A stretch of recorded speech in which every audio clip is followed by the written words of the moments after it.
E nós precisamos, urgentemente, de assimilarmos as coisas espirituais no coração. Há um texto bíblico dos evangelhos, quando perguntam a Cristo sobre algum dos sinais dos tempos. Fala-nos sobre os sinais dos tempos.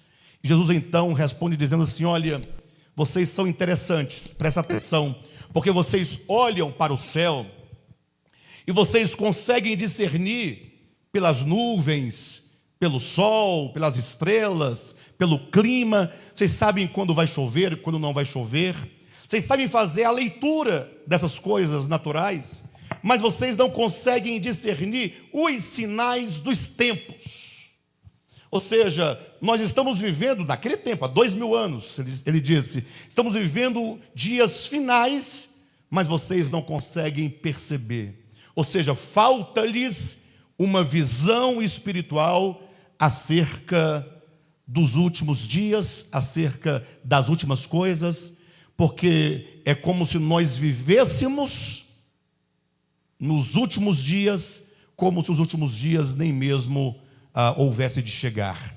Então é preciso, queridos, que nós entendamos um princípio fundamental. Se há 2000 anos Jesus declarou que os dias finais estavam chegando, agora imaginem vocês, nós hoje vivendo 2000 anos depois desses últimos dias já anunciados, não só por Jesus, não somente por Paulo, mas também em Pedro, quando Pedro, em Atos capítulo 2, anuncia que o dia de Pentecostes foi ali o começo do que se diz escatologicamente os últimos dias. E é isso que eu quero chamar a atenção dos irmãos acerca desses dias finais nos quais nós estamos vivendo. Porque, de certo modo, se percebe que há uma preocupação com os últimos dias. Mesmo depois de termos escrito e lançado o livro Nascidamente, nós ouvimos constantemente a seguinte consideração. Preste atenção agora comigo neste ponto em diante. Temos ouvido: pastor, será que o Macron é o anticristo? Aí depois perguntam: pastor, você viu a declaração do Papa Francisco em relação à nova ordem mundial? Vocês têm ouvido esses rumores, essas conversas, sim ou não? Já perguntaram isso acerca do Barack Obama? Sim ou não? Sim ou não? Nunca perguntaram? Não? Você não ouviu falar? Do Macron você já ouviu falar? Já ouviram falar isso do Papa Bento XVI? E quando ele renunciou, ouviram falar do Papa Francisco? Que um foi ferido de morte, seria o Bento, aí ressurge o oitavo, dando continuidade ao primeiro que não morreu, mas que a ferida é curada. Vocês já ouviram isso? Já ouviram falar que poderia ser Ellen Goldwhite? Não? Já ouviram falar que poderia ter sido Luís XV? Hitler? Ou seja, desde quando se ouve, ou se vê, ou se percebe tal preocupação com o tal do anticristo? Há quanto tempo se diz? Há quanto tempo se perscruta? Há quanto tempo se investiga? Há quantas vezes que nós suspeitamos de um, suspeitamos de outro, e eles vão passando e vem novos nomes, e nova curiosidade, e novo desespero, e novas perguntas, e nós estamos sempre olhando para fora e nunca olhando para dentro. Muito simples. Nós queremos encontrar alguém a quem chamar de anticristo. Queremos encontrar uma pessoa para conferir a ela toda a responsabilidade de ser anticristo.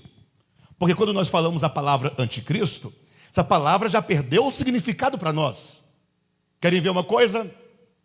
Pergunte para quem você quiser: você já ouviu falar no anticristo? Ela vai dizer: já ouvi falar. E é provável que já tenha nascido. Olha a ideia. Vai pensando. Mas se você chegar para uma criança que não foi contaminada ainda pelas muitas teologias, Uma criança mais pura possível, que não teve contato com crente ainda. Graças a Deus. Uma criança liberta, totalmente desprovida dos dogmas inventados, criados, alimentados. E pedir para ela ler um texto bíblico sobre o anticristo. Pedir para ela fazer uma pesquisa linguística sobre a palavra anticristo.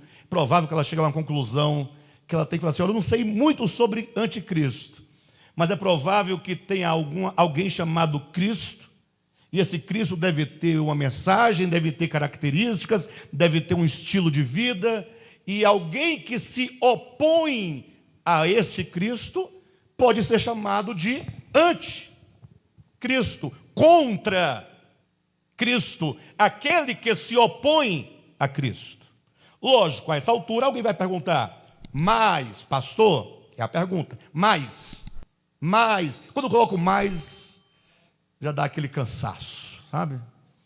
Mas, pastor, isso mais quer dizer, então você quer dizer que o anticristo não vai vir? Vai, ele vai se hospedar na sua casa, fique tranquilo, você quer tanto por ele, nós vamos providenciar alguém, colocar uma faixa, não tem problema. Agora, acima de qualquer coisa, preste atenção, acima de qualquer coisa, em relação ao anticristo, saiba que o anticristo é um espírito que está agindo em toda a humanidade desde sempre. E que se porventura esse espírito há de se manifestar em um indivíduo especificamente encarnado, não me oponho a isso, eu não tenho nenhum problema que surja, mas antes de ele ser o anticristo encarnado, ele já foi espírito infiltrado, espírito enraizado, espírito estabelecido nas consciências e mentes de muitos. Por exemplo, o Cristo de Deus não se fez carne, sim ou não? Mas a existência, o espírito, a influência, o poder do Cristo se restringe à sua encarnação e manifestação? Ou ele sempre foi o Cristo agindo no mundo e em toda a história? Por isso eu comecei lendo o texto acerca, quem é Jesus? Pedro disse: tu és o Cristo, o Filho do Deus vivo. Em contraposição ao Cristo, o Filho do Deus vivo, há algo chamado anticristo, o homem da iniquidade. Eu quero que os irmãos considerem comigo algo nesse sentido, porque se nós de fato queremos uma vida cristã autêntica, e somente se nós quisermos, nós vamos ter que entender isso mais cedo ou mais tarde. Porque não adianta você ficar procurando na Europa, na Grécia, na América, procurando alguém a quem você confira e atribua o termo, o nome de anticristo, se você não compreender que esse anticristo, ele está agindo nos nossos corações enquanto humanidade, nós enquanto humanidade, e é dele que precisamos nos livrar, se quisermos ser de fato cristãos, ao invés de sermos anticristãos.